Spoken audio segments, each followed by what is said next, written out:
Welcome to the Osmo Early Bird Podcast. It's your old pal Emac coming to you with one Adam Ship, my money share, as we get ready for a So Happy It's Thursday slate. That's right, so happy it's Thursday. Not quite TGIF, but close enough. We've got September 5th, 4 game early slate, 7 game late slate. I am back home, no longer at the beach, Adam.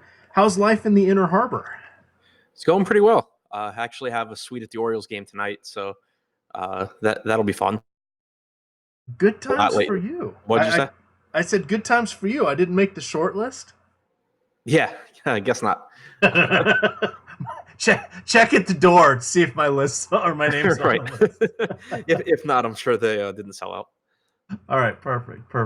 All right, well, let's jump on in here. It's actually kind of interesting, as they all are. We're all focusing on NFL as it comes down. We've got all sorts of content in front of the paywall this week here at Osmo.com. And if you haven't checked it out, come on over, take a gander. There's a bunch of good stuff behind the paywall. We got projections and some of the other stuff. We also have some new pricing. You can get some discounted weekly pricing. Check that out over on Osmo in the upper menu bar. Click the subscribe, and it'll bring up the menu tab. I'll talk about a few of those there in a bit. And then the pinned tweet at Osmo_COM. Chance to win a full season of NFL premium content. All you've got to do is guess the actual number of yards that Aaron Rodgers is going to throw in the Thursday night game. That, of course, starts the whole shebang all over again. NFL 2019 season, their 100th season overall. Back to MLB. We've got a 12:35 start. Adam, Philadelphia at Cincinnati. We've got a few teams joining in some new series, a few other teams finishing things up. We've got the Phillies and the Reds in Cincinnati. Jason Vargas, the enigmatic lefty, going against your guy, Sonny Gray. Congrats again on collecting your bet. He is once again 10,000. Yes, it is a 4 game slate, but you already won that one. You still riding with Sonny? Yeah, his price tag actually came down a bit. He's still a really good strikeout pitcher. Gets a ton of ground balls that help to limit home runs and prevent runs. Decent matchup against the Phillies. Not the best in the world, but not terrible either. I think that on this particular slate, he's he's probably the second best pitcher behind Boyd, who is also in a good matchup against Kansas City. But there's not much keeping me from wanting to get the Gray. All right, and I don't see any reason to worry about that. Phillies coming in with the 4 implied run total. Gray has just been outstanding. Strikeout numbers are up. Philly is being helped out a little bit with the September call-up / expanded rosters. It's gotten a few guys that were dinged up, like Jay Bruce back as a pinch hitter. They weren't going to activate him because he wasn't going to play every day, but as soon as those roster spots opened up, he was magically healthy. They also have Gene Segura back. He was at his grandmother's funeral, so thoughts and condolences to his family. But he is back, and then it's just the rest of the guys, and nothing really threatening there. I hate to say it, or as Laffy would say, this is a very underperforming squad. On the other side, we have the Reds going against Jason Vargas. We had a late scratch of Nick Senzel on Wednesday night. You had Eugenio Suarez has missed a couple of games here. Those guys are key when they're going to be going against lefties. There are 2 of the 3 I really like. The third is Aristides Aquino, who is probably the most expensive batter on most of the sites, or right there for this early slate. But Adam, he had 14 home runs in the month of August, set a rookie record. Pretty impressive. 5,700 against Vargas. Does he scare you the most? And is there enough righties here to take you off of Vargas at 6,200 as a second pitcher? Yeah, I think that this Reds lineup and ballpark is actually pretty scary for Vargas. Granted, he seems to always make it through, but Senzel, if he's in the lineup, is a quality righty. Same goes for Suarez. Aquino, of course, has tons of power. It's weird with Aquino because he's getting more ownership than he probably should at his price tag, just because he keeps hitting home runs at an unsustainable rate. But at the same time, he's does have power, and so he's still an appealing play. But then you get cheap options too with Philip Ervin, Jose Iglesias from the right side, Kurt Casale. So just basically an entirely right-handed lineup with the exception of Joey Votto in a good hitter's park. I think that the Reds are pretty appealing. All right. Just looking at Suarez here, it was a hit by a pitch. No issues with his X-rays. They hope to have him back by the weekend. Which does that Friday. Does that mean Saturday? We shall see. But of course, these games are Thursday, so chance he may not be in there on Thursday. If both Senzel and Suarez are out, would there be any interest for you in Vargas? Yeah, that would water the lineup down a bit. So it would become a little bit more interesting then. All right, on to our next game here. This is 110. We have Ronaldo Lopez, 5,700. He has been another guy that's been somewhat interesting thus far this season. He's had goods, or he's had the haves and have-nots. His last game lasted 2/3 of an inning, gave up 6 runs, no home runs, 7 base runners, 6 of them scored. That was against Atlanta, minus 15 DK points. The game before that, 25 DK points against Texas, did not allow a single run. Had 5 hitless innings actually. Allowed just 2 base runners via walk. Uh, he's going against Cleveland. We only have 8 on the slate, so he'll be someone that's kind of in the mix there just a little bit. He has faced Cleveland twice already this season. Held his own, 13 2/3 innings pitched with a 1 WHIP and a 2.6 ERA. That would be on the high side of what we would be expecting of this beefed up Cleveland roster. On the other side, Zach Plesac spent a moment there, Adam, on Ronaldo Lopez, because I don't want to talk or take Zach Plesac out of sight of the fact that he is facing the Chicago White Sox. What do you want to do with the Hurlers in this game? Yeah, it's a tough spot for Lopez. It is worth mentioning that Cleveland's lineup is a bit more right-handed now, that they've added Reyes and Puig. Not that they're bad hitters, but Lopez does have much better strikeout stuff against right-handed hitters. So there's at least a chance that we get a decent lineup from the Indians for him. And he is only 5,700 on DraftKings. Really, really risky spot, but only 4 games. And then on the other side, Plesac, not a really good pitcher, doesn't get a lot of strikeouts, but he is facing a White Sox team that strikes out a lot. They only have a 3.9 implied run total. I think a lot for me there will come down to ownership, because one thing that I feel like I point out a lot, but whenever you have a team like the White Sox that strikes out a lot, but also has several players that have a lot of power, when they're facing a pitcher that doesn't get strikeouts, it can be a better than normal spot for them, because they're able to make contact at a higher rate. And guys like Anderson, Abreu, Moncada, Jimenez, Daniel Palka, if he's in the lineup, Castillo, these guys all have the power to do damage when they do hit the ball. Yeah, that's a really good point. One other key lefty missing, of course, from Cleveland is Jose Ramirez. So it'll depend if they maneuver things around to put in Mike Freeman. I know they've got Yu Chang up as well, so we'll have to see what happens there. Neither of those guys are terrifying, but if they get another lefty in there against Lopez, makes it a little bit interesting. 2 more to go here on the early slate. Logan Webb going against Dakota Hudson. Hudson and his excellent ground ball rate, his lack of strikeouts, though they have been popping up here and there. He did get 8 in his last start against Cincinnati. 2 starts ago, he had 7 against Milwaukee. And then, 6 starts ago against Oakland, he had 7. On the in-betweens, generally between 3 and 5. So he doesn't get a ton, but it's nice seeing those pop just a little bit. We are paying full price point here, which is kind of hard to get to with both Boyd and Sonny Gray on the slate. He is at 8,900 there on DraftKings. Logan Webb on the other side, obviously we would prefer to take him at home. He has made 3 starts on the road. He has been okay for a rookie, but this is not the easiest of places to pitch. It's going to be in the upper 70s with 70% humidity there in St. Louis. I guess I would lean towards Hudson. I can see Logan Webb from his price being an SP2 on DK, but I'm not really excited by either of these guys. Yeah, I think Webb's fine as an SP2. He's a pretty decent pitcher. I would obviously prefer him if this game were in San Francisco, but I think the price tag's fair. The Cardinals aren't bad. They're not good. But looking at the other SP2s, I mean, you have Vargas in a tough spot. You have Lopez in a tough spot.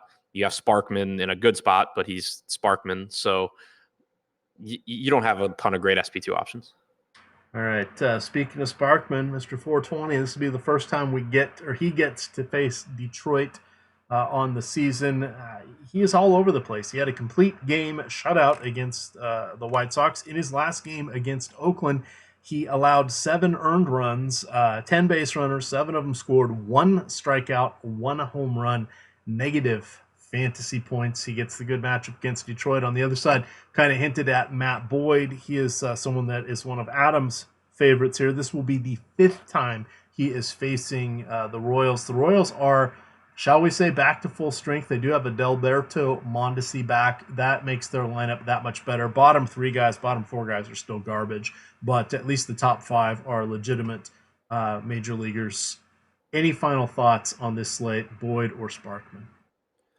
I mean, Sparkman's got a great matchup, and he's only 4,800 on DraftKings. So if you need to roll him in some lineups, that's fine. But the Tigers have a 4.9 implied run total. It's pretty impressive to be able to get this team up near a 5 implied run total. For Boyd, he's been struggling a bit lately. He's really struggled all year long with power. That's been the one thing that has really kept him from pushing through to the next tier of pitcher. And there is still power in this Kansas City lineup, especially from the right side with Merrifield, Mondesi, Soler, and Dozier at the top. That can be kind of scary for him. So I do like Boyd, but I think that a lot will come down to the ownership difference between him and Gray, because I imagine I'll end up with them projecting pretty similarly. All right, and then just hitting, let's hit some Yahoo prices real quick. Sonny Gray 49, Ronaldo 30, Zach Plesac 34, Boyd 41, Dakota Hudson 38. So it probably would be Boyd or Sonny Gray. Reminder though, you do get all of the pitchers on Yahoo, presenting sponsor of the Early Bird podcast. They go from lock through whatever the rest of the slate is. So you would still have Sonny Gray on there and Boyd, who are 2 of the better pitchers of the day. So if you're playing that early slate, definitely try to get those guys in your lineup.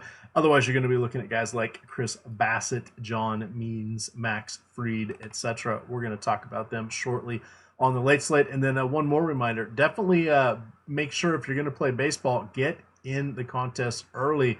Some of the sites have downsized their contests, not all of them, but some of them have just a little bit. I'm assuming that is in anticipation of the NFL. NFL's not going to lock till, what is that, 8, let me look. NFL's not going to lock until 8:20. So you got plenty of time to get your MLB lineups in. Yahoo is not one of the sites that's curtailing their contests. They do have the no management fee contest that is $3, 10 entry max, 1,500 gamers, so 4,500 in, 4,500 out. They also have their $10,000, 1,500 to first, $15 contest. So that's their regular size. DraftKings looks like they've shut down a few of theirs. We'll look at FanDuel in a minute, but hitting on the FanDuel pricing, Sonny Gray 10.8, Boyd 9.7, Hudson at 9.2. I think here, would you go with Boyd over Gray for that $1,100 savings, Adam? Yeah, I think that's a pretty big price difference. Okay, just wanted to throw that out there for all of our listeners. Now we're going to get on to the main slate. Let's turn Adam loose on some of these here. Let me get back up to all of my filters. So this one will start at 7:05. We have Miami wrapping up their series in Pittsburgh. Elieser Hernandez, 6,000, going against Dario Agrizal at 5,300. Adam, looks like our cheap SP2s are paired up against each other here. Thoughts on this game? Agrizal doesn't have great strikeout stuff. He does have a great matchup against the Marlins. So at 5,300, I think he's viable as an SP2 option. It's not a spot you're going to feel great. I mean, he, for the season, has struck out 11.4% of hitters with a 5.84 Sierra. So I don't want to get there, but it's viable. On the other side, Hernandez does have good strikeout stuff, but the matchup against the Pirates does scare me. Just a ton of guys in this lineup that are good hitters and don't strike out a lot. 5.3 implied run total for the Pirates right now. I seem to always get to some Hernandez in tournaments when he's cheap just because of the strikeout stuff, but it's not a spot that I would feel very good about. All right. Let's move on to our next game here. Another intriguing one. This one is in Baltimore. Texas versus Baltimore. You have Colby Allard at 7,700 and John Means at 6,100. Couple of southpaws squaring off here. No run totals just yet in this one. Looks like it's going to be in the mid-70s, 60% humidity. Slight breeze coming in from right field in the 4 to 7 mile an hour range here. Adam, not really doing cartwheels for either of these guys, but we do know that Texas does have some issues against lefties, especially with Joey Gallo out and some of their other key righties not up to snuff. Do you like Means? Would you consider Colby Allard against the batters of Birdland? What do you have here? I'm not super interested in Allard. I think he's okay, but the Orioles lineup really isn't bad from the right side. Now you add Mark Trumbo to it as well. It's actually kind of a deep lineup. Alberto doesn't strike out, and he's an above-average hitter. Mancini's an above-average hitter. Santander is coming around. Nunez has power. Villar is an above-average hitter. Trumbo has power. Severino is not a bad hitter for a catcher, and you're 7 guys deep into this lineup. So it's actually a kind of scary spot for Allard. But I am really interested in John Means. He's only 6,100 on DraftKings. He's been, I would say, an average pitcher overall this year. He had some really good luck in the first half of the season to limit his run prevention. But one thing that has stood out, so he has a really good changeup, which can help to limit some production from right-handed hitters, but it hasn't really translated into strikeouts yet.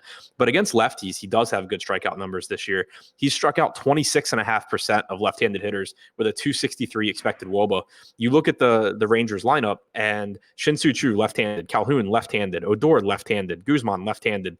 Look at the righties, and you kind of aren't that scared of most of these guys. You know, Andrus is okay, Solak's whatever, Santana's been good, but Scott Heineman, probably Jeff Mathis. Not really the most intimidating group of right-handed hitters, and the guys that do scare you the most in this lineup are left-handed. So I think that means that this cheap price tag is a really interesting play. All right, continuing along here, Toronto at Tampa Bay. Back to the interdivision games here. You have the Blue Jays with a 3.6 implied run total. Tampa Bay 5.5. Let's talk about the pitchers. Trent Thornton, the rookie there at 6,200 going against the Rays. This does not look like a good spot for him. On the other side, you do have Austin Pruitt at 6,900. Nice price point there going against the Blue Jays. We have seen them get no hit. We have seen them hit, 5 or 6 home runs in a game. Somewhere in the middle is probably the truth. But Austin Pruitt at 6,900. Any interest in that one, Adam? I'm trying to find his pitch count here.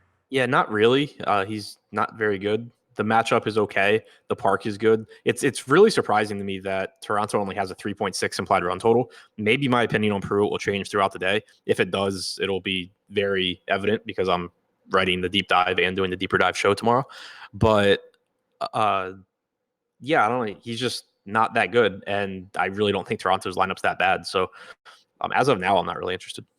Well, their bottom three a little rough there with McKinney, Drury, and McGuire. No real easy outs, but not a ton of power. Rowdy Tellez in the mix there. Yeah, we'll see. We'll see. Yeah, I mean, one through 6 is pretty solid. Who is missing? Obviously, I know that Lourdes Gurriel Jr. is out. It feels like somebody else is missing, but it's not jumping off the page for me. Danny Jansen? No, but that would make sense. All right. Oh, never mind. It's probably Freddie Galvis, but obviously he's been traded weeks ago. That's probably. I was thinking there's some other veteran on there that's not great but not bad, but in the middle there, that probably was him. On the other side, if you're going against Thornton and wanted to pick 1 or 2 hitters amongst Ji-Min Choi, Austin Meadows, and Travis d'Arnaud, which would be the lead? I give the priority to the lefties. Meadows is really affordable given how talented he is. Ji-Man Choi is fine as well, but I think Meadows would be my favorite. All right, let's get on over here to our next one. 4 to go. We've got the Cubbies. We've got Milwaukee. You've got Jose Quintana at 10,500. He is getting the Sonny Gray treatment there, Adam. On the other side, you have Chase Anderson in the unenviable matchup going against the Cubbies. Cubbies with the 5 implied run total. The Brew Crew 4.6. I don't want either hitter. I guess I would slightly side with Anderson just for some savings because I'm not really excited by Thornton. You had some good points about Austin Pruitt. What do you like with the hurlers here in this interdivision game? Nothing really. Anderson's okay, but I would rather go to John Means in that price range. The Cubs are just a lineup that I think is pretty scary. Chase Anderson struggles more with right-handed power than left-handed power, and he's going to have to deal with Castellanos, potentially Bryant, potentially Baez, Contreras. If we get a really down lineup, like if Bryant and Baez were both to miss this game or something, then obviously my opinion can change. But if we get the fully healthy Cubs team, I think it's a pretty scary spot for Anderson. And then on the other side, Quintana just doesn't strike out enough guys for me to want to pay a $10,500 price tag for him. The Brewers aren't a terrible offense either, so I don't really see getting to much of the pitching. All right, we've got 1 or 2 other guys that may consider for pitchers here amongst our last half dozen. Well, at least one. We'll get to that one in just a moment. Next game, we've got Minnesota and Boston. Feels like these guys have played like 7 times in a row, Adam. I don't know why, but that it just certainly does. Martin Perez, lefty going against Boston, not something that excites me, particularly with Mookie Betts, Sander Bogarts, JD Martinez, Christian Vasquez, and then pinch hit risk, but power, light tower power, Sam Travis. So I'm not really interested in Perez. On the other side, you have Nathan Eovaldi. I'm still kind of surprised that Eovaldi is in the league, but here we are. He rubbed it in my face last time. 8 strikeouts in 4 innings against Anaheim. Had a great game. That would be his apex game. On the season, he's coming in with a 6.2 ERA, a 1.6 WHIP, and then let's see, 46 strikeouts in 43 innings. So that part's not bad. But he's made 7 starts, 11 relief appearances here. So hard to get a complete read on him. He is throwing 81 and 64 pitches. I suspect we'll see him in line to go 5 if he can manage that against the Twins. I don't want either of these pitchers. Do you have any redeeming qualities for either one, Adam? I'm not looking to roster either one. I think that I'm higher on Eovaldi as a pitcher than you are. He's got pretty nasty stuff. Throws 97, 98 miles an hour. Has he developed anything to go with that incredibly flat fastball? I remember you and I talking about him maybe 2 seasons ago, and he had been working on a secondary pitch, or he had at least gotten some movement or some depth on the fastball that was changing things. Has that developed at all for him? He's been throwing his cutter. He threw it about 30% last year, threw his slider 21%. This year, he's thrown his cutter to righties 26%. So he's been using that as his secondary pitch. Okay. Not getting a ton of swings and misses, but also not too far into the season. Throwing a curveball this year, too, which. All right. And that's always the interesting one because he did have one of the straightest fastballs of all time. He has a splitter that I think is decent. He just doesn't throw it for whatever reason. All right. Well, you should tweet at him. That should go well. I'm serious. I didn't hear what you said. Oh, I said you should tweet at him. That will go well. Oh, yeah. All right. So perfect, because we've got Adam writing the deep dive, as he mentioned, on the deeper dive. We'll know some more about Eovaldi. I don't want to dismiss him that quickly at 5,800. Tough matchup, but perhaps that will keep his popularity in check. Twins coming in with the 5.5 implied run total. Boston gets a 6.6 going against Martin Perez. That's really all you need to know about Martin Perez. If he was 59, if he was 65, maybe he's 89 on DK. So no thanks. We'll look at some of the other pricing here as we wrap this up. Steven Strasburg going against Atlanta. Atlanta, a team that had his number for a long time, but he's actually done reasonably well against them this season. He has allowed just 1 home run. He has gone 18 1/3 innings. He has won all 3 games, so that's giving him a little boost to his fantasy points, so be careful about that. But he does have 23 strikeouts in 18 1/3 innings. Atlanta, this one is in Atlanta. The Braves have a 4.4 implied run total. Strasburg coming in at $11,000. It's going to be 85 to 90 degrees, 40% humidity, and then a wind, we'll call it a wind, going out to center field between 9 and 12 miles an hour. What do you want to do with Steven Strasburg, best pitcher on the slate? Yeah, I mean, I think that he's kind of in a tier by himself. It's not a good matchup against the Braves. They are getting healthier, too. They have Dansby Swanson back. He's, again, just kind of in a tier by himself. There's no other aces on this slate. There's nobody else even really resembling an ace in any way, shape, or form on this slate. So he's going to be the highest projected pitcher. It's just a matter of how easily you can get him into lineups, because I don't think he's going to project really highly. He's just going to project higher than everyone else. So it's going to come down to what kind of bats you can get with him. I do think that the presence of pitchers like John Means, or if you're on Agrizal against Miami or something like that, it's going to make it relatively easy to get him into lineups, especially because there's no Coors game. Atlanta's lineup also will play a factor here. Tyler Flowers is a high strikeout guy. If he's in there, that helps Strasburg. But overall, it's just a tough matchup for a really good pitcher. All right. On the other side, Max Fried. This one's interesting. He's kind of been up and down. Very talented youngster. Does have some strikeout upside. We like to see that. This will be the 4th time he has gone against Washington. However, only 1 start. So the others must have been just weird. He's only gone 5 2/3 innings. In any event, that is not going to influence us one way or the other. But the matchup there is 4.7 implied run total there for Washington. But this is one where I'm not afraid to consider Fried here. Some of it will depend on the lineup. I would like to see potentially Ryan Zimmerman not in the lineup, but if we get Jan Gomes instead of Kurt Suzuki, depending on what happens with Victor Robles or Gerardo Parra or whatever they're doing with their outfield, I would be interested in Fried. This is a really imbalanced slate in that it's all 7 o'clock games, one 8 o'clock game. Obviously, MLB doesn't want to go head to head with the NFL. But what do you want to do here with Max Fried in our first? I think he's good. So all Yeah. season long, he's been really good. He's been actually the best qualified starter in baseball at limiting barrels per batted balls.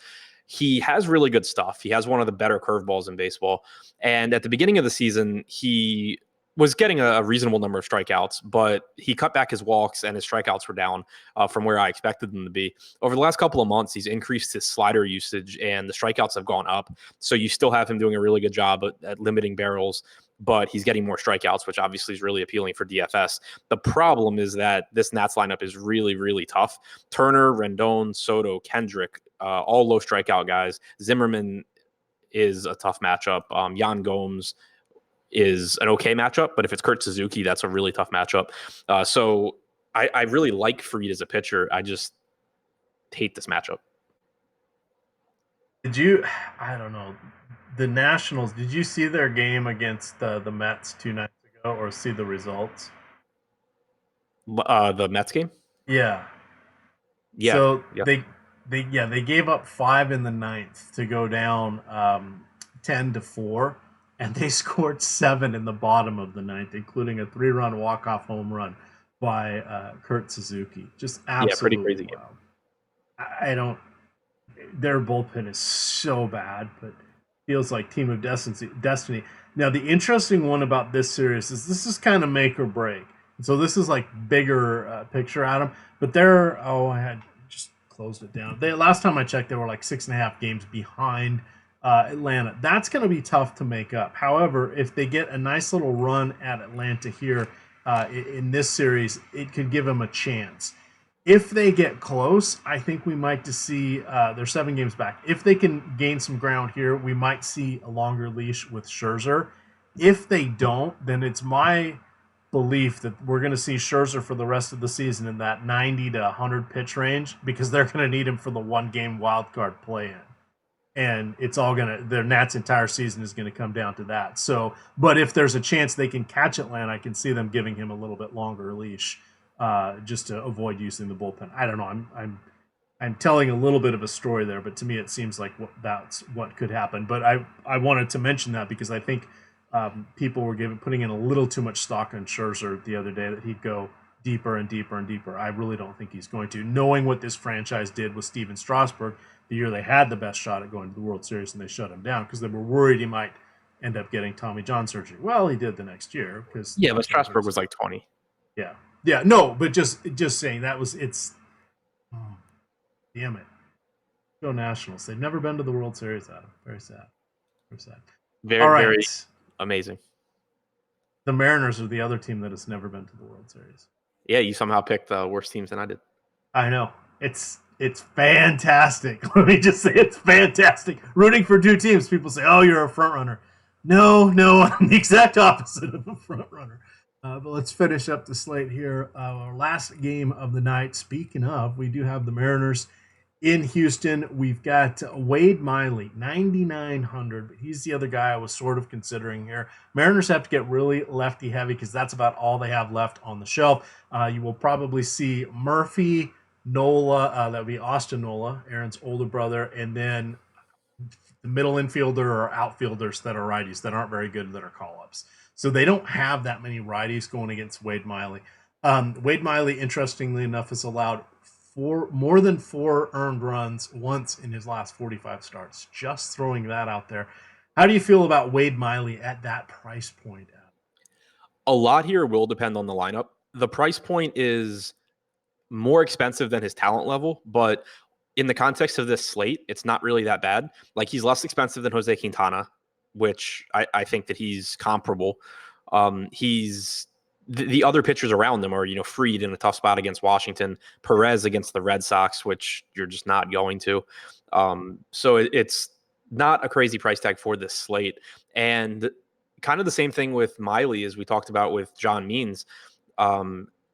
He's actually, I thought he had a higher strikeout percentage against lefties. He's at 21.9% against lefties, 20.2 against righties. So I thought it's not as high as I thought, but it is still a little bit of a boost if heavy lineup, as he probably will be.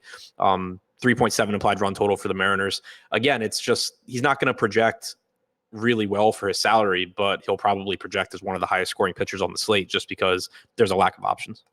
Yeah, and the reason I wanted to point out that he hasn't been blown up, and that's huge on this slate with the many question marks that we have. And this could be one of those weird ones where all of a sudden you're looking at all the names and you're like, Eliseo Hernandez, Dario Argusol, Colby Allard, John Means, Chase Anderson, Jose Quintana, Austin Pruitt, Trent Thornton, Strasburg, Fried, Eovaldi, Perez. You're like, shit, Wade Miley really could be the second or third highest point scored guy or raw points guy on this slate. And that's really not that much of a stretch to mention or to state that. The other thing is that the Astros are 2.5 favorites to win, or minus 250 on the money line to win there because they're going against Marco Gonzalez, who's an okay pitcher.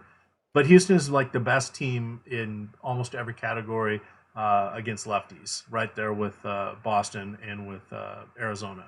So you don't want to say the win's in the bag, but Miley should be going 6 or 7 innings. He should qualify for it, and they should have the lead when he leaves the game. We hate to project those win points, but this is one where it feels like reasonable to at least start accounting for them. Let's look at our other sites here and just see if there's anything interesting. Over on FanDuel, we've got Strasburg at 11.2, Miley at 9.4, Quintana at 9, Fried at 83, Means at 74. Would you take the $3,800 discount to Means or the $3,000 discount to Fried over Strasburg? So Fried is how much less than Strasburg? Fried is so Strasburg 11.2, Fried 83, Means 74. I mean, I'd rather get to Strasburg, but I don't know how lineup construction will go. Yeah, well, I can guarantee you're going to find at least 2 decent players in the $2,500 range on FanDuel. Especially this time of year. Yeah, with September call-ups. Over here on Yahoo, presenting sponsor, Strasburg 52, Wade Miley 39. We're crossing out Quintana at 46, Means at 37, Pruitt at 33, Fried at 33. So I think you could look at Strasburg, Fried, or Strasburg, Eliseo Hernandez at 30, Eovaldi's 29. So we have, and Martin Perez 26. That's where he should be priced, not the 8,900 he is on DraftKings. But it feels like getting Strasburg here is going to be relatively easy. Yeah, and I think that Fried at that price point, like it's just not. It's the better one. Yeah. Yeah, he's just better than that talent, than that salary. Hey, and there's a chance you can box that win because you'll get both starting pitchers. So there we are. Still only have about a 45% chance of getting it, but hey, numbers. All right, with that, Adam, we're going to get on out of here. We will have, Showdown Show. There's going to be a show tomorrow on the Awesemo YouTube channel breaking down the Showdown single game slate. It is the Green Bay Packers at Chicago Bears. Yours truly stepping in on the inaugural show as affiliate. We had some people traveling, but I will be joined by Ben Rasa. You'll remember him from Three Fellas Talking Football last season. He'll be breaking it down there, and it'll be a good show. We'll have the deep dive article behind the paywall by Adam in the afternoon. You're going to have the deeper dive. We're going to have live before lock for baseball. We got wall-to-wall sports heading into NFL Week 1 Sunday here. Sit back and enjoy the ride. You can follow Adam at ShipMyMoneyDFS. I am at EMACDFS, and it is Awesemo_COM on Twitter. With that, gamers, good luck.